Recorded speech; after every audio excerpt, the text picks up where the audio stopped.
Hello, how you doing? And welcome to How to Cook Great. If you like what you're seeing, please do subscribe and also leave us a comment. Okay, let's get moving.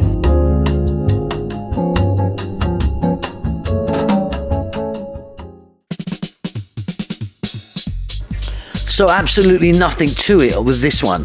What I'm going to do is I'm going to get some sweet potatoes. Now you can do this straight raw into the air fryer, but I'm going to just boil them a little bit in some salted water just for about 4 minutes, kind of give them a nice head start.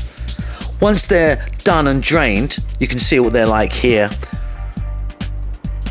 Still got a kind of, bit of body to them. I'm simply going to add some olive oil. You can use a different oil if you want, and I'm going fairly generously with this oil, I think. Then we're going to add salt and we're going to add pepper. Then we're going to add smoked paprika. The combo of the smoked paprika with the sweet potatoes is absolutely delicious. And just for kind of good measure, I'm going to add in a few whole cloves of garlic. You could put some onion in here or something like that if you want. I think the garlic works really well. And once they're cooked, you can just eat them straight. They're delicious. So that just goes on at 180 for 15 minutes in my air fryer. I mean, all air fryers are different, aren't they? And that's it, job done. They're absolutely delicious. Eat them just like that. Stick them on the side, with a roast dinner or something delicious. I'll see you soon.